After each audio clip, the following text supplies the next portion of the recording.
please help me tell this vehicle to move and open. Anything with your workers, I don't have any issues. But my police, but this is my headquarters. If the request is guaranteed, no problem. We're working on the same. So please let the gate be open. No problem. Let the vehicle clear that access. You understand? So my men can move in and out. Will your staff Lagos State Government? No problem, sir. You are on your own, so there's no problem. But as by the police, because this is my headquarters, I can deploy from here any moment. If there's any even attack on you people here, supposing thugs, when you lock me up, how would I protect you? So please. So I have the right to move in and out any moment to protect Lagosians. So by you now infringing on my own rights for your own rights, there will be commotion. You must also use on our own rights. That's why I'm engaging you. No problem. I can say if I want to engage you, I can bring tear gas, I can bring and smoke in this area. Not everybody will run. I have the power. But I'm infringing on your own rights. So but right now you are infringing on my own rights. By blocking, listen, don't say no. By this bus blocking that place now, you are infringing on my own rights. Because that is my vehicle. That is RRS Lion now. You can't enter.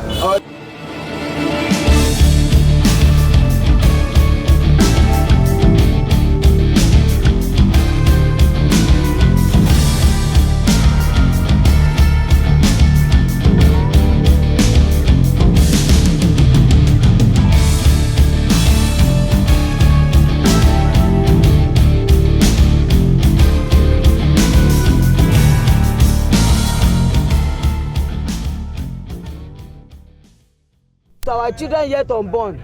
Is it this situation? No. If you want to cook soup now, we can no longer buy pepper. Road of 1,000 naira is not enough to even cook soup. There is no tomato, fish. You can no longer buy. Everything is not affordable. Garri is 4,500 naira. Everything is out of reach of an ordinary workers. Salary is still the same.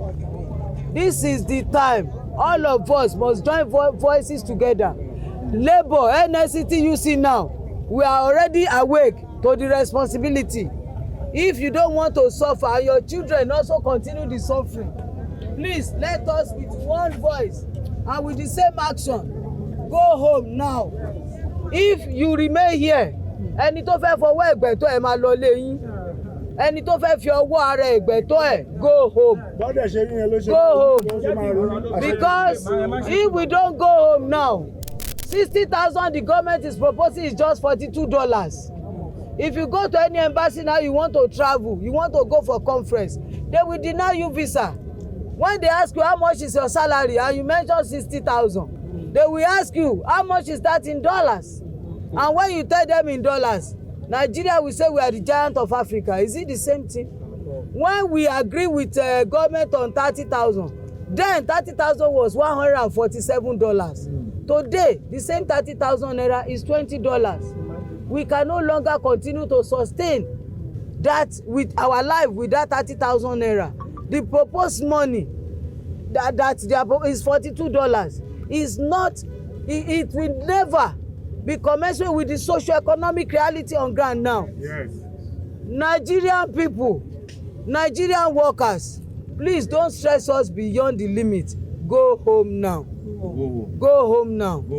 Listen to us until you hear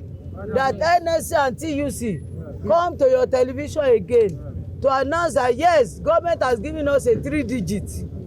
If they propose 99,900, we will not collect it. Anything less than 3 digits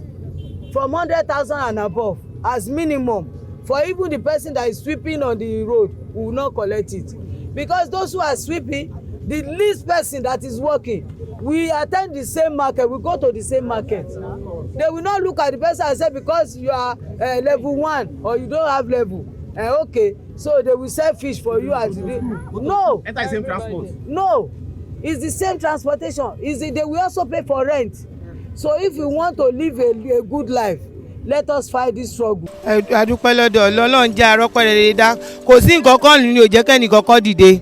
láti jáde. Èmi tí mo dúró ìyá àbèjì lèmi bó sì níjọ́ tí mò ń tọ́ wọn lọ́wọ́ wọn wà àwọn ọmọ yàn lọ́wọ́ ni àwọn èjì rẹ̀ wà lẹ́gbẹ̀ẹ́ mi ń bí báyìí ni mo fi lọ dìbò fún APC. Èmi ò sì tí ì rí ẹ̀tọ́ kankan tí wọ́n ṣe fún mi. Mo ní ọmọkùnrin tí ó yẹ pé kò tí ì rí iṣẹ́ kankan tí ó ṣe báyìí tó sì ń yọ mí lẹ́nu. Bó ṣe ní kó lọ mo ti dúró ní secretariat tí mo dúró tí mo fẹ́ bá wọn sọ̀rọ̀ tán jẹ́ kí n rí Fáṣọlá ló wà lórí oyè ńgbà náà. Wọn ò jẹ́ rẹ́tọ̀ mi tó pé tí n bá ṣe wá nǹkan táwọn ọmọ mi ó jẹ. Èèyàn bímọ fún rẹ̀ ó lóun bímọ fọkùnrin kán wá bá kán ràn mí lọ́wọ́ ní orílẹ̀-èdè Nàìjíríà yìí torí mo ti wá solution wọn jẹ́ kí n wọlé kí n rí ẹ tí mo fẹ́ rí kán ti lè bá mi wá solution sí ọ̀rọ̀ tó wà nílẹ̀. Olóńṣe gbogbo ọmọ mẹ̀kúnnù tó fẹ́ jáde dìbò fẹ́ nìkankan mọ́ torí wàhálà yìí pọ̀ ráìsì tá a fẹ́ jẹ kò sí nǹkan kan lù kò sí oúnjẹ ẹ wá ní káwọn èèyàn fẹ́ hùnú hàn ẹ tí ò rí nǹkan jẹ tọmọ rẹ̀ ò rí nǹkan jẹ tó bọ́ síta tó ṣẹ̀ ń lọ sọpẹ́ fún mi báwo ló ṣe fẹ́ dìde pé òun fẹ́ lọ dìbò fún yàn níjọ́ tí mo gbé wọn nínú àdúgbò èmi nìkan ni mo jáde nínú ìwé mi nìkan ni mo jáde síta tí mo lọ dìbò náà níjọ́ náà lọ́hùn mi ìwà rí nǹkan kan tó yẹ pé ètò lè sọ́pẹ́ ẹ̀tọ́ mi lélẹ́yìí mo bímọ ọkùnrin mo bímọ obìnrin mo fẹ́ ẹ̀tọ́ mi látọwọ́ olórí wa yìí mo fẹ́ ẹ̀tọ́ mi torí mo dìbò fún APC ẹjọ́ torí Ọlọ́run ní Ọlọ́run wá ní wọ́n bá yín pàdé ni torí mò ń jáde lọ bí ọlọ́mọ lẹ́ni láàárọ̀ yìí ẹ̀húnú hàn mi lọ́lọ́run bá ọmọ yìí ló ní padà ni mo ní èmi náà wá sọ ẹ̀húnú hàn tó ń ṣẹlẹ̀ lórílẹ̀‐èdè Nàìjíríà torí ẹni tí ò ní ẹnìkan ó gbọ́dọ̀ lọ́lọ́run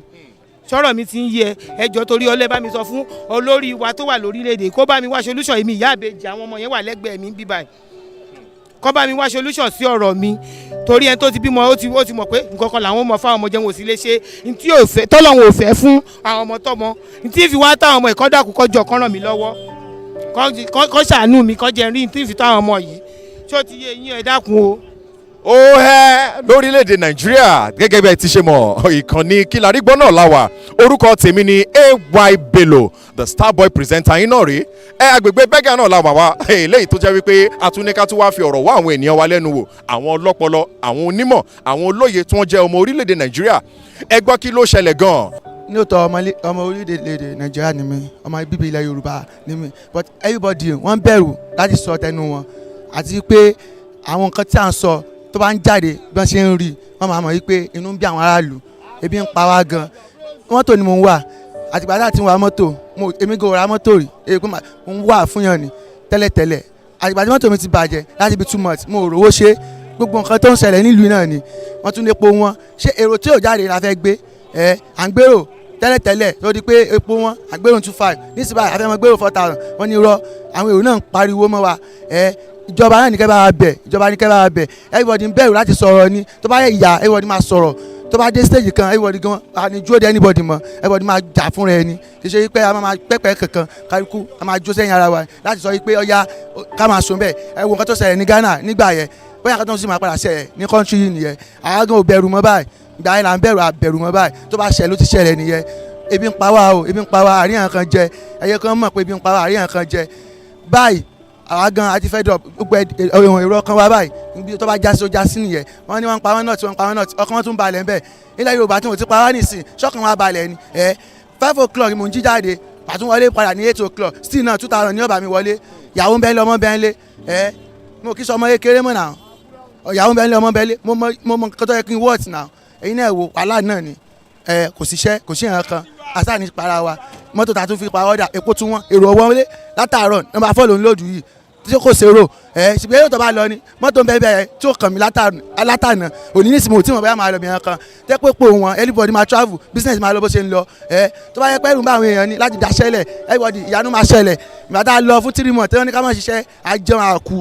kò síjọba tó fẹ́ mi ní ẹ̀kan kò sẹ́yìn bọ̀ wọ́n parọ́ fún wa pé a máa rówó náà kan tààrí ẹ̀kan láti gbà yẹ àjẹun kò sí ẹ̀kan tó ṣe wa everybody tábà daṣẹ́lẹ̀ tábà ti gbọ́ tábà fẹnu ṣe ẹ̀kan kan náà ní country yìí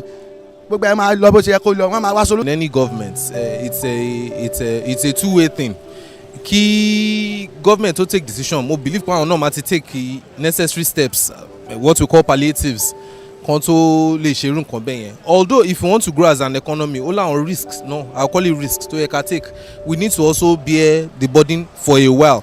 but tí government bá rí i pé ó ti ń press lórí àwọn citizen ẹ̀ jù then they should be able to offer palliatives more like shock absorbers before they take such necessary steps. Èmi máa ní káwọn our citizens if something we can bear, let's just bear a bit. Mo believe pé every government has the what I'll call the good of its citizens at heart. So if we can actually manage or bear, and if it's getting too much, then we can now. The mọ̀ pé president ó ń fight fún ó ń ṣe àwọn nǹkan kan tó jẹ́ pé ó dẹ̀ mú owó lọ. A lot of things ló ń ṣe tó jẹ́ pé ó ń mú owó. So nǹkan tẹ́mi feel ni pé àwọn owó kan tó yẹ pé ó yẹ kó ti lò tó yẹ pé ó yẹ kó help níbi side fuel ó dẹ̀ pé ó ti fi ń ṣe àwọn nǹkan kan òun ló ń jẹ́ kí owó kíní yẹn increase. So kí everything tó lè balance kó tó lè balance képo tó lè padà sí normal I need láti gbogbo ẹ gbọ́dọ̀ balance papọ̀ gbogbo pé wọ́n ṣe ọ̀nà wọ́n ṣe train and all wọ́n ti máa ṣe because wọ́n yá owó ni they are borrowing money from other states like US lọ́ ti ń yá owó tó ti ń ṣe àwọn nǹkan báyìí so ó dẹ̀ affect lórí economy wa náà nǹkan tẹ́mi rò pé ó ṣẹlẹ̀. tí olówó náà dé yẹn gbogbo àná la rí bẹ́ẹ̀ lọ́rọ̀ epo náà bó ṣe wá gan wá pa ó bá ẹni fi tó dẹ̀ jẹ́ pé tá bá sọ pé a fẹ́ jà lásìkò ibi ti Jonathan àbí gbà June tó yẹ pé a fẹ́ ṣe gbogbo nǹkan bẹ́ẹ̀ yẹn mo rò pé àwọn èèyàn ní time tá a wáyé sìn kò sówó kò sóúnjẹ kò sí kankan tí ẹ bá tẹ̀sán pé òun fẹ́ kú fẹ́ nìkan ṣẹ́ nìkan àwọn gọ́ọ̀mẹ̀ntì wà ń sìn kó mi lè sọ pé bóyá bíi pé bóyá wọ́n ń lo àwọn mẹ̀kúnnù wọ́n fi wá ṣe nǹkan kan ni I don't know because nísìnyí báyìí sìn gbogbo owó epo tó fi kún owó epo yìí sìn ó yẹ ká lè jà fún lóòótọ́ gẹ́gẹ́ bẹ́ẹ̀ ṣe béèrè but nígbà tí o sọ ṣé èèyàn ẹni tí ò lówó lọ́wọ́ tí ò ní kankan tí ò tiẹ̀ nágbọ́kànlé kankan ṣé òun ló máa sọ pé òun fẹ́ lọ fèsì kankan láti jà kò easy láti fèsì bẹ́ẹ̀ náà ẹni tó bá jẹun kan ló máa rántí pé ìjà ló kàn fún mi láti jà àbí pé bóyá mo rí owó kankan lápò pé òkè mi máa fi defend ara mi máa sọ pé òkè mi fẹ́ lọ fèsì nǹkan báyìí without any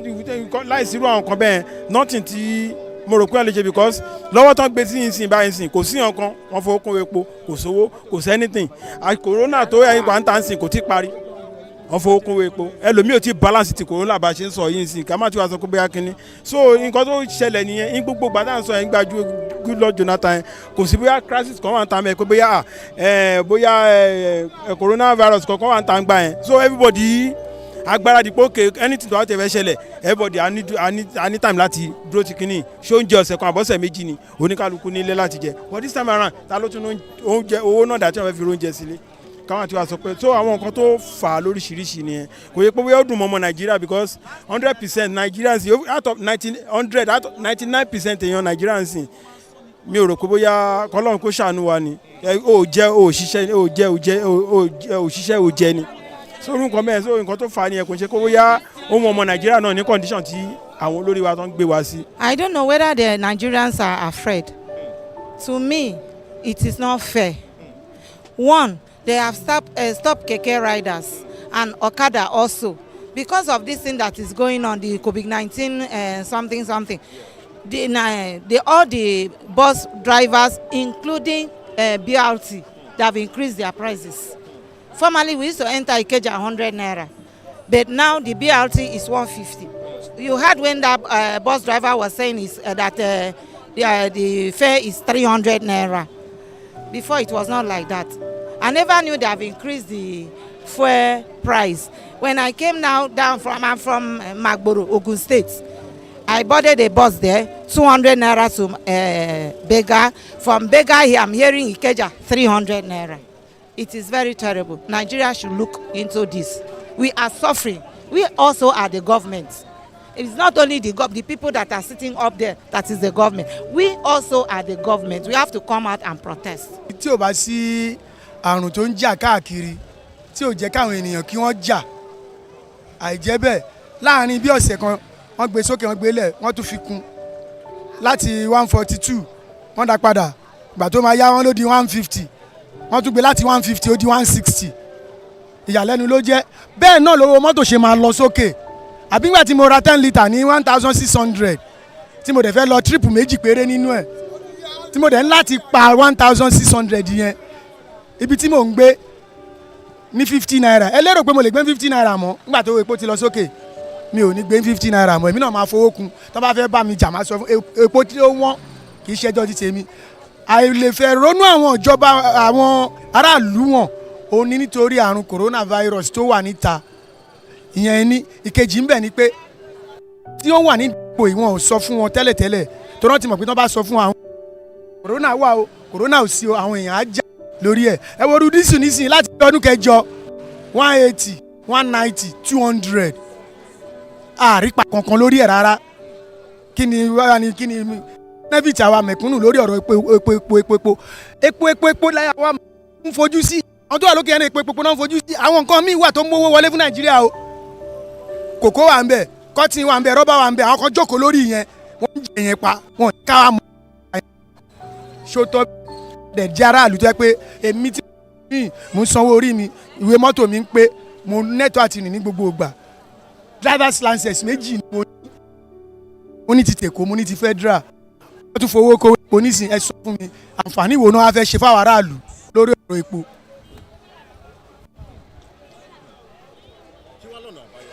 ọ̀nà àbáyọ tí wọ́n wá ní kí gbogbo àwọn onímọ́tò kó mọ́tò kúrò ńlẹ̀ ìyà máa jẹ àwọn aráàlú mọ́tò tí wọ́n fi ń mẹ́ǹtẹ́ẹ̀nì nísìnyí wọ́n ní kí wọ́n máa kó àwọn kó mẹ́rin méjì náà làwọn ń kó o méjì tá à ń kó on short nígbà tí wọ́n ní kí gbogbo àjọ máa kó méjì tí mọ́tò wọn kó méjì ọ̀sẹ̀ méjì pé mọ́tò wọn lò wọ́n fi sọ pé kò pé àwọn ṣọ́ọ̀tì lórí owó epo wọ́n ti fò sí àwọn tí ń kó mẹ́rin nísìnyí wọ́n bí àwa rí pé kála fẹ́ kó mẹ́rin mọ́tò tó bá kó mẹ́rin wọ́n á dá dúró wọ́n á mú wọ́n á san fáìn tó bá kó mẹ́ta tí ò bá ṣe pé bóyá ó gbé ọlọ́pàá tàbí ẹni kákí ọ ní yunifámù kò láǹfààní àti pé bóyá ó tiẹ̀ fẹ́ gbé ẹyọ kan lé lórí méjì tán ní ká máa gbé ẹ̀rí bí mo ṣe ń kọra mọ́ ìyá tó mọ́ ọmọ ẹ̀dá nísìn kó gbọ́dọ̀ sanwó fún ọmọ ẹni ṣó yẹ kó rí bẹ́ẹ̀ ṣá àǹfààní ìlú àárí jẹ epo ni kán ṣàfowókun wọ́n tún sì ń sọ pé kò tí ì dúró ẹjọ́ kan bá wá nǹkan ṣe. Buhari ní nǹkan tóun ṣe for now pé àti lè mọ̀ ń sìn pé later nǹkan tí wọ́n ń ṣe yìí everybody ló máa realize pé nǹkan tó ń ṣe pé lọ́jọ́ iwájú but for me èmi ò believe pé NLC wà báyìí Nigeria Labour Congress mi ò believe kan wà kan tèmi fi sọ bẹ́ẹ̀ ni pé for 2012 bẹ́ẹ̀ ṣe sọ yẹn almost 2 weeks náà fi ṣe rally against President Goodluck Jonathan gbà yẹn tó ní ànígbà àníṣe ànímọ̀ okay now wọ́n dẹ̀ ní ìgbà yẹn ká gbà pé wọ́n ti yọ subsidy yẹn for now gan because the same thing tó ń sọ ń sìn pé wọ́n fẹ́ yọ subsidy náà làwọn yẹn sọ ń gbà yẹn let's assume pé ìgbà yẹn la ti kúkú àbá pẹ̀lú wọ́n fẹ́ yọ subsidy by now àti balance kò sí creation kankan bẹ́ẹ̀ for me for NLC ní ti tèmi èmi believe pé àwọn tó ń ṣèjọba ń sìn gan don sponsor àwọn NLC nígbà yẹn because there's no NLC now kò síbi tí NLC lè sọ wípé ok ẹni tí tábà gbé wá báyìí NLC ó ti àbáyé pẹ̀lú ẹ̀ tábà náà fẹ́ strike lọ́la o wọ́n fẹ́ gé sí gọ́ọ̀mẹ̀ntì lọ́la o wọ́n á ní wọ́n ti lọ sọ̀rọ̀ lálẹ́ wọn kò sí action kankan mọ́ the following day so to me this government tó ń lọ àwọn ni ọ̀gá àwọn NLC nígbà yẹn against past government that is me. orúkọ mi ni Suraju Ariyo táyé ṣe nílùú ìṣẹ̀rí òkè church kò sí nǹkan méjì tèmi lérò pé bí ẹ mọ̀ kọ́lọ́ ń fi gbogbo nǹkan dẹ̀ wá lọ́rùn ní Nàìjíríà yìí ni ẹni tó máa bá wa ṣe Nàìjíríà wa yìí àìtí mọ̀ Ọlọ́run nìkan ló lè yàn fún wa torí àwọn olórí ta ní tàpọ̀ ara wọn ló ń dù tàpọ̀ ara wọn ṣẹ́ẹ́rì owó epo tán fi lé yẹn èmi kì í má parọ́ wọ́n fi ní gbogbo àwọn ọmọ aráàlú lára ni kò dùn mọ́ aráàlú nínú torí because gbogbo nǹkan tó yẹ kó wà ní normal tẹ́lẹ̀ ó ti wá di increase gbogbo ẹ̀ ti gbówó sókè sí tí ó dẹ̀ yẹ kó rí bẹ́ẹ̀ owó tó fi sórí epo yìí sìn ó pè àwọn olówó kò pè àwọn mẹ̀kúnnù because ìsìn tí mẹ̀kúnnù bá jáde wọ́n lè nà fa wàhálà kiri láàrin àdúgbò ni pé àìrí wọn ti dá ráyọ̀ tilẹ̀ wọ́n ti ṣe kinní wọ́n fẹ́ ṣe gba ẹni tí ó dẹ̀ níyàn lẹ́yìn kò gbọ́dọ̀ jàjẹ̀bi àwọn olówó ló pè fún kò pè fún àwọn mẹ̀kúnnù kò sẹ́ni ọmọ ọ̀dọ́ kan sì tó bá kóra wọn jọ pé ewé epo yìí ó ti wọ́n jù ó ní wá lára ọlọ́pàá wọ́n lè máa kó wọn pé wọ́n ń dà lúrú òun ló ní kálukú ṣe gbà pé ká ṣàfaramọ́. ṣe rí orílẹ̀-èdè Nàìjíríà mo rí pé ó jẹ́ orílẹ̀-èdè tó ṣe pé Ọlọ́run fẹ́ràn gidi gan tọ́lọ́run dẹ̀ bless in so many ways pẹ̀lú gbogbo wọn àlùmánì àti ọrọ̀ ajé tó ṣe pé ó múnádóko táwọn èèyàn tún wá láti ìlú míì láti wá wo nǹkan tó lè mú bí tó di ọrọ̀ ajé ìlú wọn. For instance like Malaysia wọ́n ní there was a year tó wá sí Nàìjíríà tó pé bí náà ti wá mú èkùrọ́ tó ṣe pé àwọn àní tá à ń gbìn lẹ́ńkùlé tiwa wọ́n dẹ̀ mú lọ ìlú tiwọn ó di ohun tó di ọrọ̀ ajé fún wọn lẹ́yìn tẹ́ pé wọ́n lè fi ẹ̀yìn àti èkùrọ́ yìí kàn fi ṣe àwọn orílẹ̀-èdè tó jẹ́ neighboring country wọn láǹfààní. ẹ ti understand bẹ́ẹ̀ Nàìjíríà á rí i pé kò sí olórí tó ṣe wípé ó ní ìbẹ̀rù Ọlọ́run, kò sí olórí pé tó ro tọmọlàkejì mọ́ tiẹ̀, kò sí olórí pé tó yẹ pé tó bá jí láàárọ̀ ó wò pé báwo ni nǹkan ṣe ń lọ ní orílẹ̀-èdè, ìdí pàtàkì tóun fi jẹ́ olórí kò mọ̀. ìtọ́ wà ń bẹ̀ fún ni pé kàn ṣáà ti kó owó kàn ti lọ kó sínú yàrá kàn tó èsì sí kéèyàn jó lórí ìlú kó máa fi owó kó máa fi púlíọ̀n van kówó lọ ní ilé, kéèyàn jó lórí ìlú kó máa mú mo rí ibi tẹ́ pé wọ́n kó owó kàn kó sínú yàrá wọ́n dẹ̀ tó èsì sí àwọn yàrá wà ń lù tẹ́ pé kò rí oúnjẹ 3 square meal jẹ. I understand so gbogbo nǹkan yìí ó ti wà jàǹpá débi pé wọ́n ti dẹ́rù sí àárín ẹni tó fẹ́ fẹ́ òun níwọ̀n sí tó máa fẹ́ òun níwọ̀n àárọ̀jọ́ kejì wọn ò ní jẹ́ kó wọ ọ́fíìsì ó máa lù sí iṣẹ́ òyà báwo lè fẹ́ òun níwọ̀n ẹni tó fẹ́ òun níwọ̀n tó ní kọ́ lọ kidnap kọ́ lọ pàdánù báwo lè fẹ́ òun níwọ̀n so ó ti fẹ́ di pé bárakú pẹ́ àwọn èèyàn wọn mú nǹkan mọ́ra ni tẹ́ bá bi out of 100% Nigerians 99.9 Nigerians they are suffering but they can't say it àwọn ọ̀lẹ́ wọn ọmọ bí tó máa gbàjáde tẹ́ pé wọ́n máa bá ẹni tẹ́ pé oya ẹni tó fẹ́ complain sí wọ́n tó fẹ́ complain olówó ń bẹ́ẹ̀ ṣeré olóòṣe tó bá sọ́ dìjà ńkọ́ ẹ ti understand so ọ̀rọ̀ orílẹ̀-èdè kò yé èèyàn kankan máa fọ́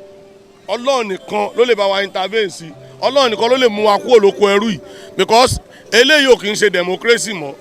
ó ti di slave and masters ẹ ti understand ó ti di ọ̀hún bí gbàtàn múyàn sóko ẹrú pé n tó bá ti ṣe yìí ó yá dandan ni láti ṣe tó o bá ti ṣe ó yá firing squad ni tó bá ti ṣe ó lù síṣẹ́ ẹni ó yá báwo lẹni ẹ fẹ́ complain ẹ̀dì ẹ̀ta kó sínú kéjì tá à ń fún lóúnjẹ tí ó ráyè gan-an wò ta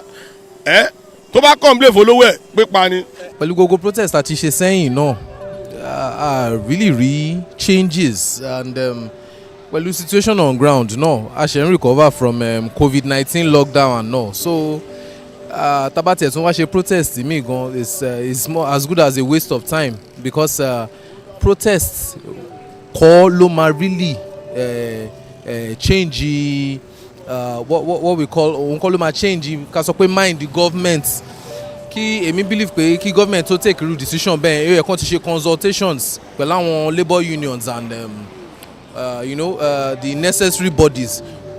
kán tó take real decision bẹ́ẹ̀ yẹn so that's what I think protest or not if the government tí government bá take action it's their choice tó bá láwọn máa change owó epo it's their choice kò sí we have little or nothing to do about it. nǹkan tó fà á ni pé àwọn náà rí gẹ́gẹ́ bí èmi ṣe rí tí mo fi mí ní tí mo mọ̀ pé nǹkan tó fà á nìyẹn àwọn náà lè rí bẹ́ẹ̀ yẹn pé President Muhammadu Buhari ó ń ṣiṣẹ́ fún wa he's doing a lot of things so ó dẹ̀ ń gbé owó lọ so àwọn náà lè rò pé he's working ó ń ṣiṣẹ́ lóòótọ́ owó yẹn àìná ṣùgbọ́n gbogbo wa náà kò gbọ́dọ̀ àìjú báyìí lọ́nà tó bá high a máa sọ̀rọ̀ bọ̀ kó sì rárá dúró báyìí gan. ọ̀dà báyọ̀ tó wà náà sí ni pé nǹkan tó yẹ ká ti ṣe ní 2012 yẹn tí wọ́n jẹ́ kí gọ́ọ̀mẹ̀ntì yẹn ráyè ṣe because àwọn náà yé pé wọ́n fẹ́ débẹ̀ let's assume pé wọ́n gbà kí gọ́ọ̀mẹ̀ntì yẹn yọ subsidy yẹn gbà yẹn tó ń support yẹn gbà yẹn by now kò bá má difficult fún àwọn gan nísìnyí tó ń dé yìí bẹ́ẹ̀ tí nísìnyí kò sí nǹkan tá a fẹ́ ṣe this very government kò sí nǹkan kan bá fẹ́ ṣe wọ́n máa ṣe ni that is bí ìjọba dẹ̀ ṣe rí náà nìyẹn kò sí nǹkan tá a máa ṣe ju pé anybody kó máa ṣiṣẹ́ lọ any the time tí gbogbo nǹkan máa rọ anybody náà lọ́rùn according to the speech President Buhari for this morning pé later ọ̀tọ̀ yẹ ká ti ṣe nǹkan yẹn síwájú gan ká ti kúrò lórí yẹn kò ní ṣe pé bóyá àṣẹ tó máa bẹ̀rẹ̀ for now but nísìnyí tá a ṣe bẹ̀rẹ̀ ló mọ anybody tó wà crap because àwa ti mọ̀ pé nǹkan tó máa ṣẹlẹ̀ nìyẹn to me wọ́n náà máa yọ subsidy wọ́n máa sọ wọ́n wà nù campaign wọn so wọ́n dẹ̀ ti ṣe nìyẹn anybody kó máa carry on.